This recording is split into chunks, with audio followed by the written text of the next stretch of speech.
Hey guys, in this video we're going to be talking about Lewis structures. So there's a lot of learning objectives for this one, so it's a little bit of a longer one. At the end we should be able to calculate valence electrons within molecules or molecular ions, draw proper Lewis structures, calculate charge separation using bond length and dipole moment. We should be able to calculate formal charges, we should be able to look at resonance structures, and we should be able to recall our octet rule and use that to draw regular Lewis structures or understand when a molecule can break the octet rule and draw Lewis structures for these violations of the octet rule. Okay, so a Lewis structure of a molecule is going to be a visual of what's going on within the bonding of a molecule. So it visualizes the bonding within a molecule. So all valence electrons are shown in a Lewis structure. And Lewis structures are generally going to be for molecules. So we're having sharing of electrons, right? If we want to show a binary ionic compound, we can use Lewis symbols to show that. But with our Lewis structures, this is generally going to be for our molecules. And keep in mind, we want to generate an octet for our atoms by sharing electrons. So our goal, achieve octets for atoms by sharing electrons. Okay, we have different types of electrons within a Lewis structure. So we'll go into how to do a Lewis structure in just a minute, but let's look at the two different Lewis structure electron types. So we have lone pair electrons. These are also called non-bonding electrons.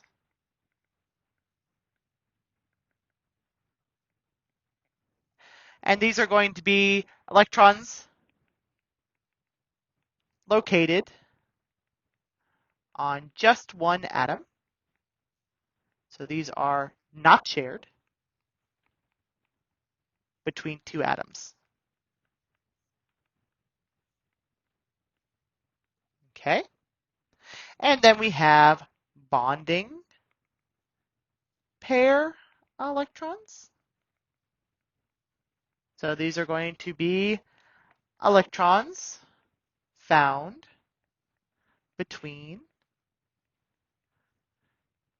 two atoms.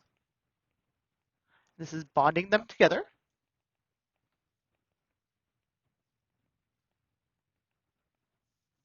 So our covalent bond. So these are our shared electrons. Okay, so we can see this. If we look at ammonia, so these lines, that represents two electrons in a covalent bond. So these are bonding electrons. These electrons right here that are only connected to the nitrogen, these are non-bonding electrons. And as you may have noticed, they are written as pairs. They're written as dots. You draw it as a line if it's a bond. You draw it as dots if it's unshared electrons. Within our bonds, we have different types as well, depending on how many pairs of electrons we're sharing. So if we have a sharing of one pair of electrons, this is called a single covalent bond.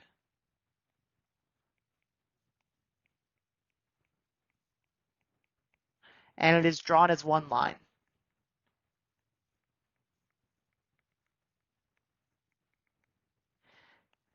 2 pairs of electrons.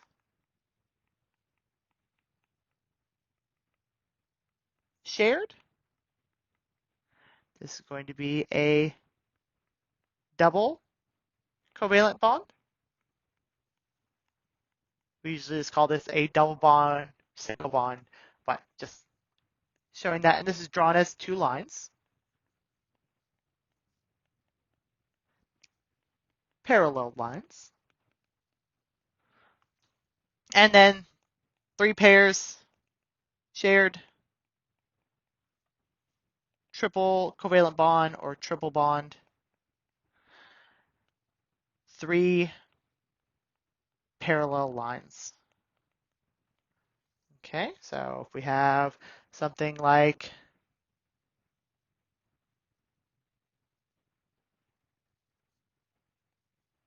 this structure right here,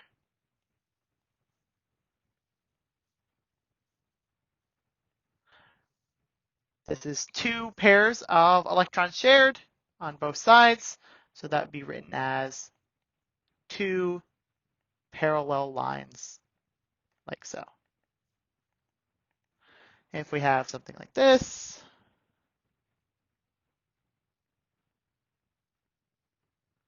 we see we have 1 pair here, that's a single bond, 3 pairs here, that's a triple bond, and it would look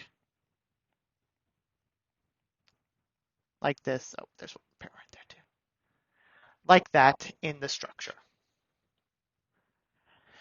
Our steps for drawing Lewis structures are pretty easy. We're going to sum up our valence electrons, paying attention to where our atoms are within the periodic table, and taking into account our charge. If we have a molecular ion and it has a plus charge, we're going to remove electrons based on the charge. So +1, remove 1 electron from the sum. +2, remove 2 electrons from the sum. And then if we have a negative charge for our molecular ion, we're going to add electrons based on the charge. -1, add an electron to the sum. -2, add 2 electrons, so on and so forth. Next, you're going to write the symbols for the atoms, taking into account atom connectivity. So you're going to have generally a central atom surrounded by what we call peripheral atoms.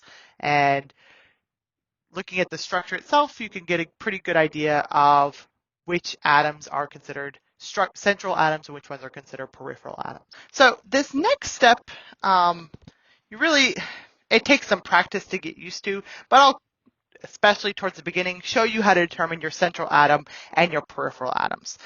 When you're trying to determine your central atom, you're going to look for the one that has the lowest electronegativity, with the exception of hydrogen. Hydrogen will never form a central atom. It'll never be a central atom because it only wants 2 electrons. Right? We know that from our octet rule. It does not obey the octet rule. So make sure you never put hydrogen as a central atom. And then you'll put your peripheral atoms. You'll add lines connecting them. And remember, each line represents 2 electrons, so make sure to subtract that from your total number of valence electrons. Next, you're going to complete octets around all atoms except for the central atom.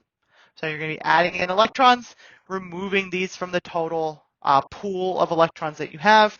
And then if you have any electrons left over, you're going to place those around the central atom until you no longer have any valence electrons left in your pool of electrons. Okay, and then after that, you're going to ensure all atoms, with the exception of hydrogen and any others that violate the octet rule, make sure all of those have octets. And if you do not have octets on things that do not violate the octet rule, move electrons from non-bonding positions into bonding positions, making those multiple bonds, the double and triple bonds. So let's try this for silicon tetrafluoride. Silicon tetrafluoride looks like this. And we want to draw the Lewis structure. The first thing we need to do is determine how many valence electrons we have. So silicon is going to be in group number 14, which means it has 4 valence electrons. And then fluorine is going to be in group 17, so it has 7 valence electrons, and there are 4 of them. So we take our 7 times by 4, and this gives us a total of 32 valence electrons that need to be accounted for in our structure. Almost always the first atom that's written in your chemical formula will be your central atom. Okay, and it is in this case. So you're going to write our central atom, and we're going to place our peripheral atoms in one of 4 quadrants around our central atom, and then connect them with lines. We've added 4 lines. Each line accounts for 2 electrons, so we've taken 8 electrons and put them into the structure, leaving us with 24 electrons. Next, we're going to put electrons on our peripheral atoms in pairs. So 2, 4, 6, 8, 10, 12, 14, 16, 18, 20, 22, 24. And we have placed all of our valence electrons. Next, we need to verify whether all of our atoms have octets or not. And if we look at all of our peripheral atoms, we added in electrons until we reached an octet. So looking at this fluorine right here, we have 2, 4, 6, 8 electrons, so it has an octet. If we look at all the rest of the fluorines, they're exactly identical to that, so they all have octets, so our fluorines are good. Next, we look at our silicon. It has 2, 4, 6, 8 electrons around it, so it is also good. Everything has an octet. This is a valid Lewis structure. Now, we've talked about the idea of electronegativity and what it means for bonds, and we are going to real quick apply that now to the idea of calculating out that dipole moment. So we've already talked about how we can form a dipole by having a separation in charge, but with our polar bond, we can actually go through and calculate out that dipole moment, which is what we're going to do today using this equation where our dipole moment mu is equal to our charge or charge separation times by the distance. Okay, so when we're looking at a polar bond, polar bonds have an associated dipole moment based on electronegativity differences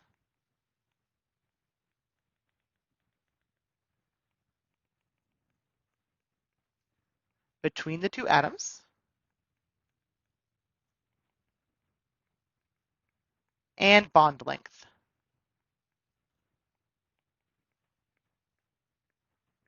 Right, so the same kind of a similar idea to electrostatic potential energy, except for the further you get those charges away from each other, the greater your dipole moment is going to be. So it's not the same thing as our electrostatic potential energy. As we take charges, as we increase the magnitude of those charges, we increase our dipole moment. But as we increase the separation from those charges, we also increase our dipole moment because it's talking about the direction of charge and how far that moment is. So we think about this dipole moment as a vector. Okay, so we're looking at that charge separation between them, and basically that charge separation is going to equal the negative charge felt on the more electronegative atom and the positive charge felt on the more electropositive atom. This dipole moment will result in 2 charges on the respective atoms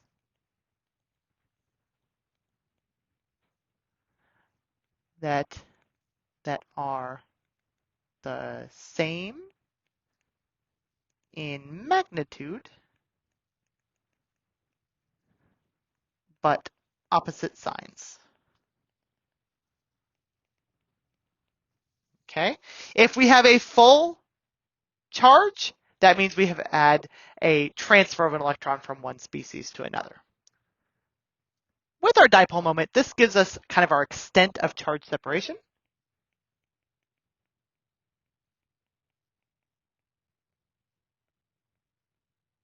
So it is taking into account the magnitude of the charge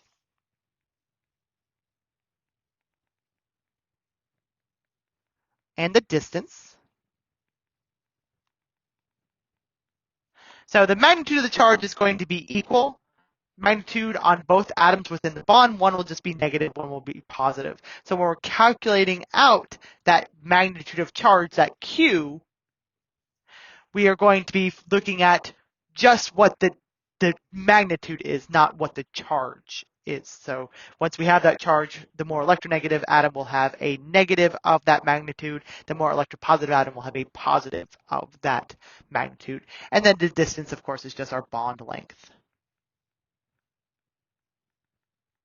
Okay, so with our dipole moment, we can figure out our magnitude of charge. With our magnitude of charge, we can figure out our dipole moment. Just depends on what type of calculations we're going to be doing. We're just going to continuously use the same equation where our dipole moment will be equal to the magnitude of charge times by our distance. Some units for this. We're going to be using debye's. So uppercase D, where 1 debye is equal to 3.34 times 10 to the negative 30 coulombs times by meters. And then we have our electronic charge, which is given as kind of like an E. And our 1E is equal to 1.60 times 10 to the negative 19 coulombs. Our elementary charge is what it's called. We talked about it back in like module 2 or 3 or something like that, so a while ago. But bringing it back, and then we also need to know that a lot of times we're going to be in angstroms for our bond length. Remembering that's a big A with a little knot over it, where 1 angstrom is equal to 1 times 10 to the negative 10 meters. So these are going to be used. Generally, our dipole moment will be in debye's. Our bond length will be given in angstroms, but we need to have them in meters to work with the rest of our units. So bond length needs to be in meters. And then additionally, we need to convert our dipole moment into coulombs times by meters, so we can use our electronic charge to figure out how much electron density or what our magnitude of our charge is. So let's just try an example. So we want to calculate the charge separation that exists in a carbon-oxygen bond if we have a bond length of 1.43 angstroms and a dipole moment of 0.12 debye. The easiest thing to do is to go ahead and convert this into meters and then this into coulombs times by meters to go ahead and get everything in a reasonable unit.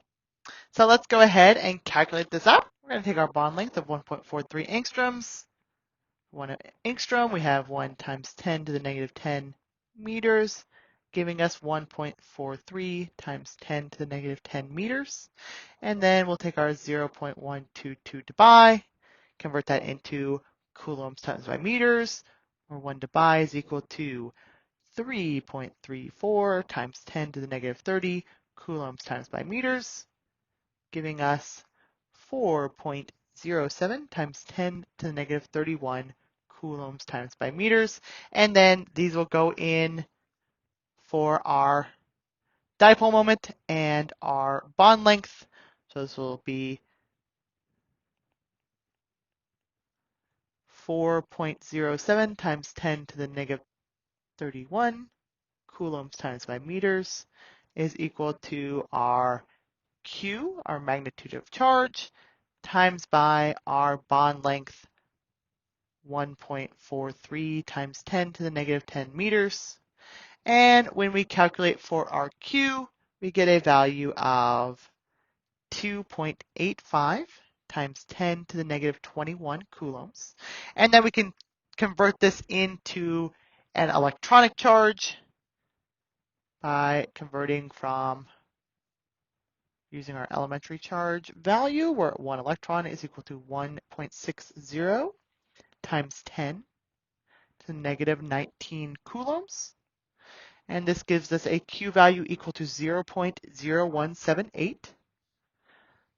And that is our magnitude of charge. So if we're thinking about our carbon-oxygen bond, It's going to have a positive value for our carbon, a negative value for our oxygen, because we have a more electronegative atom being the oxygen, more electropositive being the carbon. Okay. So when we're thinking about kind of charges on atoms within a structure, we have three ways of looking at it, two of which we've already gone over. But we can look at the charge an atom feels through oxidation numbers, formal charges, and partial charges. And each one of these are going to have their own place in different theories. So when we're thinking about these, for instance, oxidation numbers are really good for redox processes. Formal charges, which we're going to go over today, will give us good information about how stable a Lewis structure is, and partial charges will give us really good information about where charge density is within a molecule based on electronegativity. So let's first look at A, which is our oxidation number. So our oxidation number assumes ionic bonds between atoms. So anything that's more electronegative is going to actually remove electrons from the more electropositive atom. So it's an overstatement of electronegativity.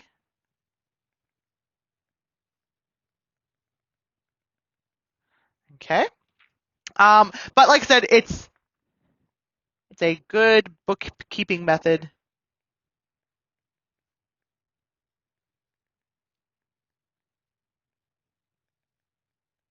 for redox reactions. So we almost always use oxidation numbers for redox reactions. And then I'm going to skip B for just a second and look at C. C is going to be our partial charges. So what we just calculated in the last example, looking at that magnitude of charge separation. So it's our magnitude of charge separation.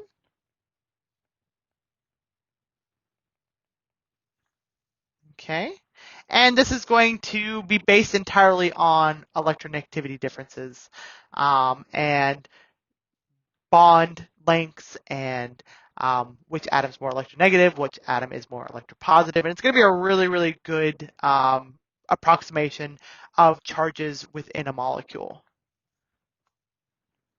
So uses electronegativity values and bond lengths to determine bonds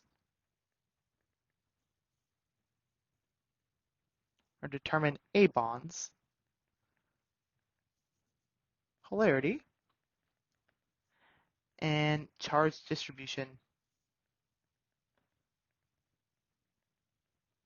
in a molecule.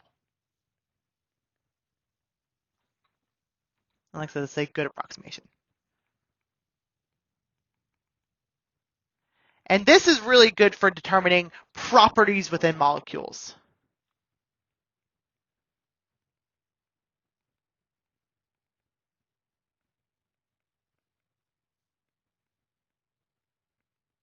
So this will help us understand boiling points, melting points, what things dissolve in other things, just by looking at partial charges and the structure of the molecule itself. And then lastly, what we're going to look at now are what we call formal charges.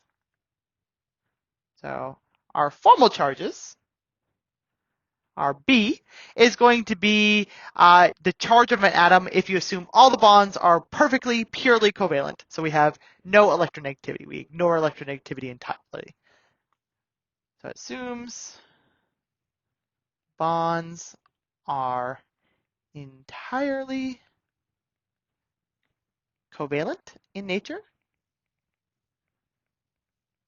So it ignores electronegativity completely, but it's really good to determine the stability of a drawn Lewis structure. Which is why we're bringing it up now, right? So we use formal charges to figure out if we have a structure as written that is going to be energetically favorable, or figure out what structure a molecule will exhibit to minimize formal charges. So we basically want to minimize formal charges. And you calculate it. So our formal charge, our Fc, is calculated for each atom in a molecule. And it's a very easy equation. Our formal charge is equal to our number of valence electrons minus our number of bonds minus our number of non-bonding electrons. So number of valence electrons, that's from the periodic table. Pretty easy to determine. Our number of bonds, we look at how many lines are surrounding an atom, keeping in mind that one line is a single bond, so it would be a 1. A double bond is 2 lines, so that's 2 bonds. And a triple bond is 3 lines, so 3 bonds. So single, 1 bond. Double, 2 bonds. Triple, 3 bonds. And then the number of non-bonding electrons, that's each individual electron on a atom. Last thing, as a note, the sum of your formal charges for all of your atoms is going to equal the charge of the molecule or molecular ion. So just as a note. Okay, let's try an example. Let's take our hypochlorite ion and give formal charges for all atoms in the structure. So hypochlorite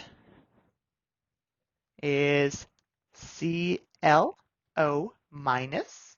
So for our pool of electrons, we have 7 electrons for chlorine, 6 electrons for oxygen, and we add an additional electron for that negative charge, giving us a total of 14 valence electrons that need to be put in our structure. So we're going to put our 2 atoms together in a bond.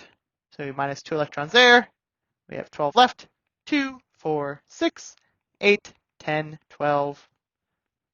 All electrons have been placed around our structure. And each of our atoms, both of our atoms, have a octet. So this is perfectly fine. Now, it is an ion, right? It's a molecular ion. So make sure to put brackets around it and put the charge at the top right, just like we did with the Lewis symbol. So anytime you have a molecular ion, put the brackets around, charge goes right outside of the brackets at the top right. Now, because we have an overall charge on our structure, we know we have a formal charge somewhere in this molecule or formal charges. So we're going to do our formal charge calculation for chlorine and our formal charge calculation for oxygen. So with chlorine, it's going to equal our number of valence electrons from our periodic table, which is 7, minus our number of bonds. There's only 1 bond, and minus our non-bonding electrons. There are 6 dots around there, so that's a 6 there, giving us a 0 formal charge. With our oxygen, we have 6 valence electrons, minus our 1 bond, minus our non-bonding electrons, giving us a -1 charge. So our formal charge on oxygen is -1. Our formal charge on chlorine is 0. 0 minus 1 gives us a -1 charge, which is what we have here. So we are good. Now, as a note for formal charges, you want to put the formal charge a negative formal charge on a more electronegative atom, a positive formal charge on a more electropositive atom. Our formal charge here, oxygen, has a -1 formal charge. It is more electronegative than chlorine, so that is more stable than putting that negative charge on our chlorine. So another way we could write this would be like this. Or we have a -1 right here. Okay, let's try drawing the Lewis structure for ozone, and we'll look at our formal charges for this as well. So ozone is O3. So we have 3 oxygens.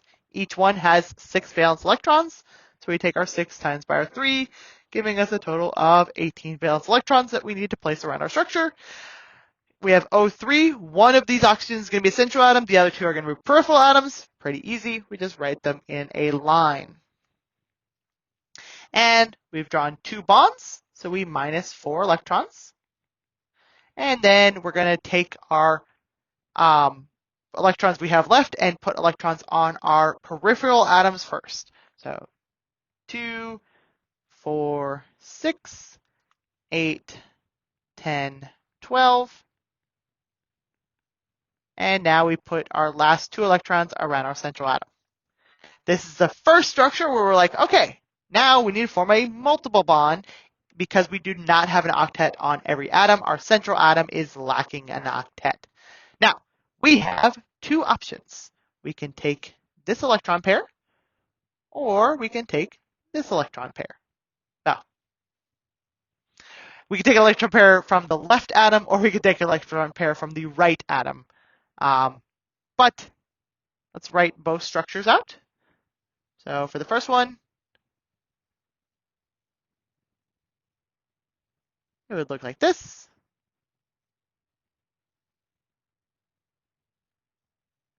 And then the second one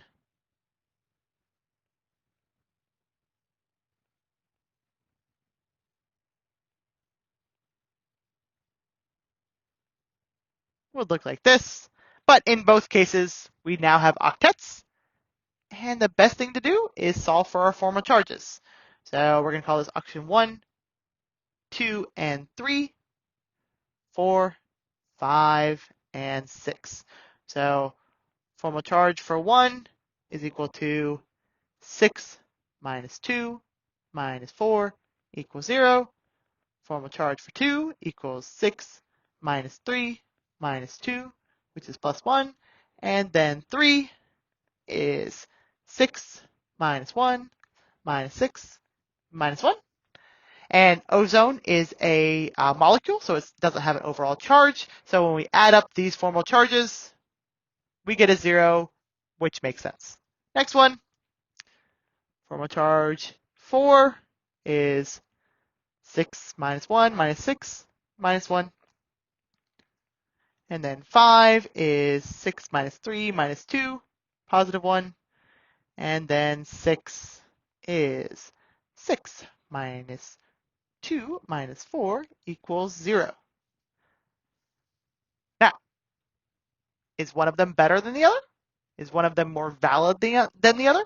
Doesn't look like it. They look like they are equivalent structures. They have the same separation of charge between the 2 of them. And I mean, really, if you take one of them and you rotate it, you could basically get the structure of the other one. But they are 2 different Lewis structures, right? Because I labeled the atoms, right? So they're different Lewis structures, even though they are energetically the same. Same energetically. Okay? So when we ask what the best Lewis structure is, it's going to be based on our formal charges. So to determine the best Lewis structure,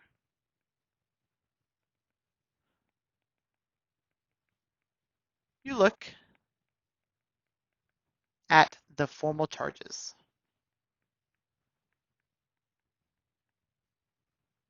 You want to minimize formal charges.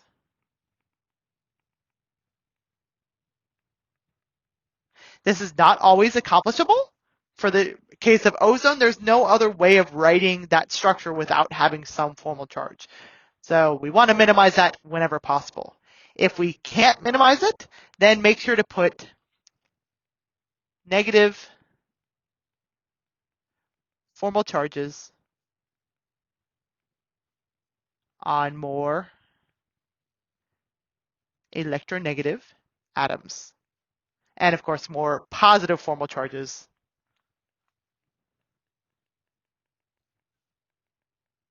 on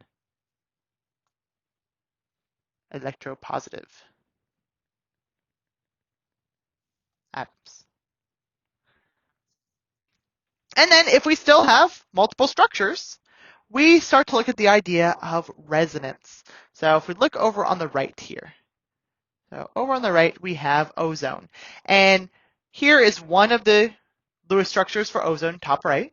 And we see through different structural analysis programs or calculations or experiments that they're actually the oxygen bonds on both sides are equivalent in size, which shouldn't happen if you have one being a single bond and one being a double bond. So what actually occurs is these two structures are going to both represent our molecule, and it's basically the molecule is going to show both of them at the same time or exhibit both of them at the same time to give an overall structure. Okay, so let's look at the idea of resonance and how this plays into bond length and stuff like that. So our resonance, it's a way of describing delocalized electrons.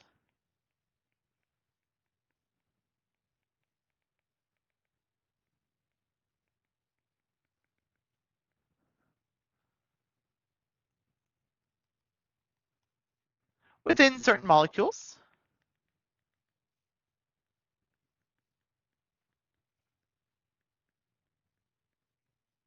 Or polyatomic ions.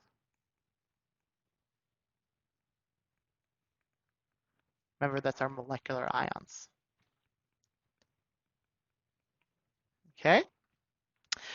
And this is when one Lewis structure is not sufficient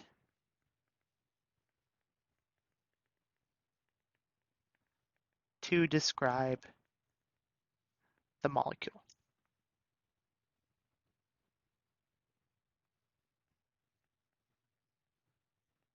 Okay?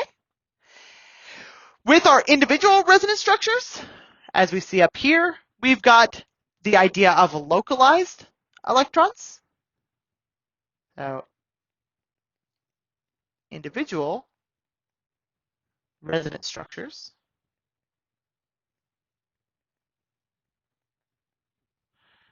show the electrons as being localized in one place. But if you have more than one resonance structure, they are going to be delocalized.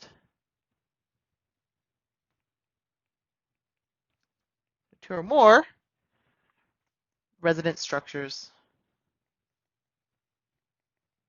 means that our electrons, the ones that are moving, are delocalized.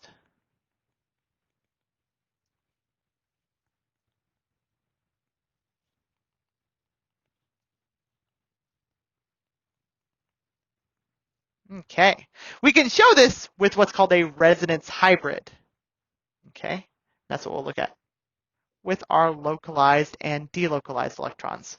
So we're going to start out by thinking about two forms of CH3COO minus, our acetate ion. So our two Lewis structures here, and make sure you're able to come up with these Lewis structures on your own. But we have this one right here, and we have this one right here.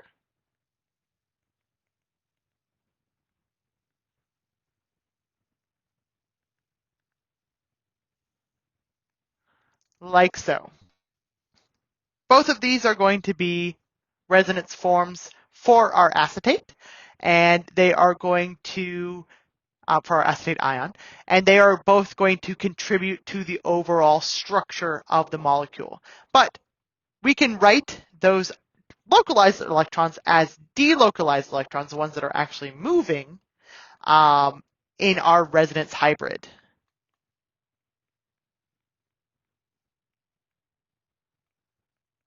So this is the electron pair that is moving, okay? And it's half of the time half the time here, half of the time here. So that means instead of having a single bond and a double bond, we actually have a 1.5 bond. So our resonance hybrid, what is not changing can be written in just like this, right? So we write our structure out, and then we're going to things that don't change, like that. Then we can write that right there. Okay, and this will have a negative charge kind of shared throughout. So we have a 2 1.5 bonds instead of a double bond and a single bond. Okay. Now, when drawing resonance structures, let's write this over here. When drawing resonance structures, you start with a single Lewis structure and move around lone pairs or double and triple bonds. So start with a single Lewis structure. Move lone pair electrons, double bond electrons, or triple bond electrons. Never move the single bond. That will break the bond between the atoms. And it is no longer a structure. So keep in mind that you don't want to break octets for elements below period 3.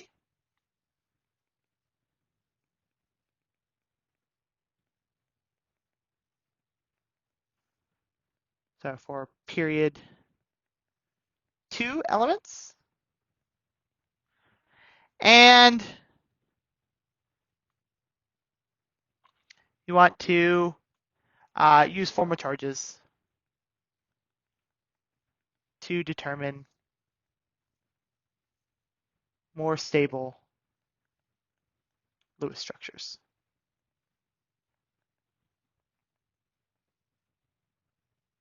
Okay, let's try with our hydrogen carbonate ion. Let's write a couple of Lewis structures for here. So we're going to start out, and again, make sure you are able to do this on your own. So the Lewis structure for hydrogen carbonate looks like this, where we have a negative charge here. And I'm going to show you how we will move the electrons for here. So we want to move electrons like so. Okay. We have to, once we move a pair of electrons from a non-bonding to a bonding site, we need to make sure we don't violate octets. So by moving that first one, we'll call this A. By moving that one, we now have 10 electrons around our carbon instead of just 8. So we needed to move our second pair of electrons, which allowed us to not have breakage of octets. And what we form is this structure right here. Okay, And when we do our formal charges, we find that we have a negative here. Okay. So these are our two resonance structures. We can write an arrow in between to show that they are two resonance structures. So a double barbed arrow, kind of like the equilibrium arrow. And then, of course, we can also write our resonance hybrid.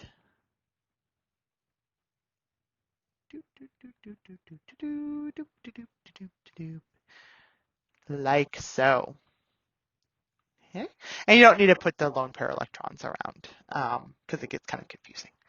So this would be our resonance hybrid right here.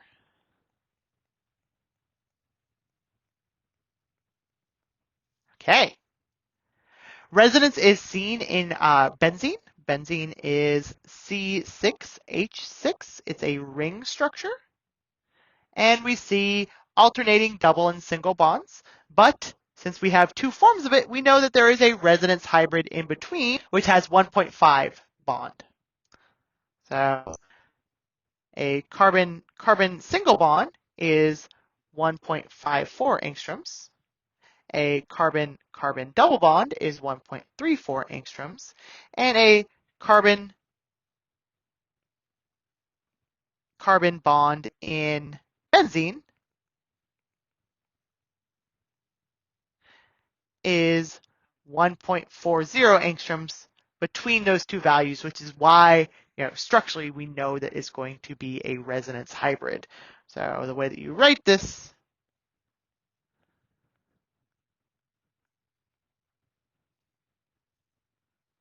so here's our benzene. So we keep in our single bonds, and then we add in our resonance there, which can also be another way that you'll see this is like this. And I just omitted the carbons and hydrogens because they're kind of known that they're there. So yeah, let's look at exceptions to our octet rule. There are three main exceptions to our octet rule. We have odd number of electrons.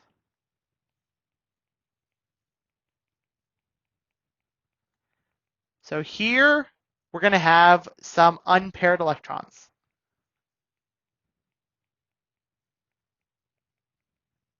And we're going to have 7 electrons around an atom instead of 8. Then we can also have atoms that have too few electrons.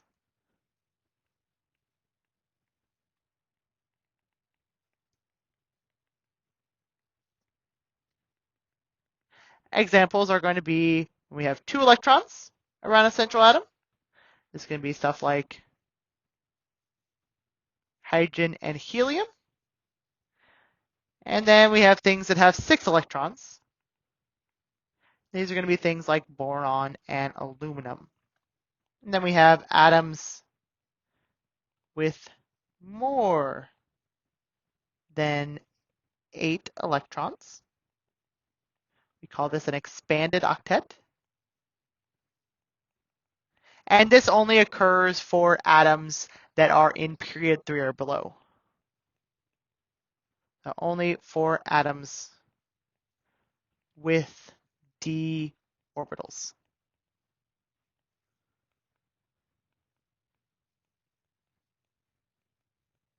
Okay, so let's first look at odd number of electrons. These are going to be very rare. So there's not a whole bunch of cases of this, and the reason this is because they are unstable and very reactive. We call these, they're generally called radicals. And yeah, they're just not super happy. Some examples include ClO2, NO, NO2, and O2 minus. So I'm just going to draw them out for you. So this is ClO2. So we have a radical or a unpaired electron on chlorine. Then NO. We have a radical or unpaired electron on nitrogen. Similar thing going on with NO2.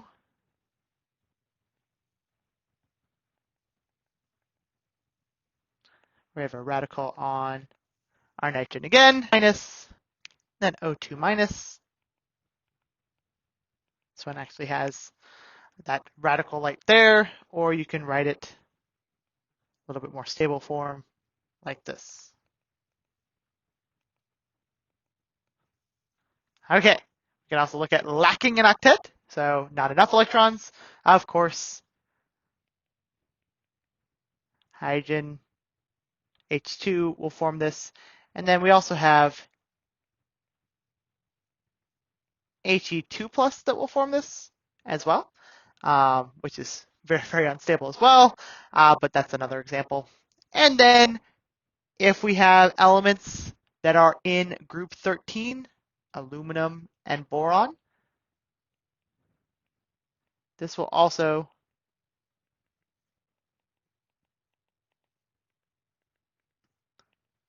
have less than octet. Specifically, it'll have 6 electrons. Okay, and what happens is if you try and make this thing have an octet, what you get is a structure that looks like this, where you have a negative formal charge on a very electropositive atom and a positive formal charge on a very electronegative atom, and this is incredibly unstable. So it's going to prefer the lack of an octet. We're thinking about kind of a rule of thumb for our central atom. If filling the octet of the central atom results in a negative charge on the central atom and a positive charge on the peripheral atom, and it's one of the atoms that don't have to have an octet, then don't fill the octet. So filling the octet causes the central atom to have a negative formal charge, a peripheral atom to have a positive formal charge, and the central atom can have less than an octet.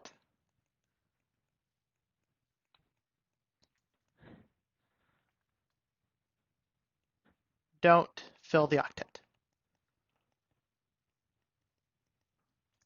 Okay, next, and our much more common example is an expanded octet, because we're going to see this for many of our elements that are period 3 and below.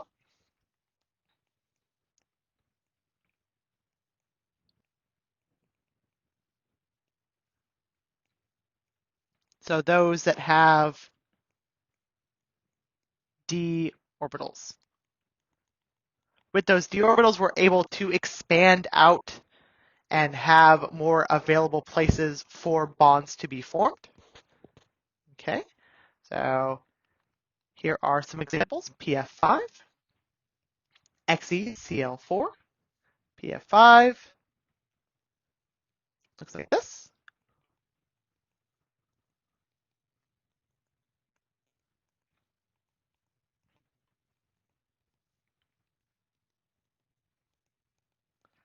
And then xenon tetrachloride, looks like this.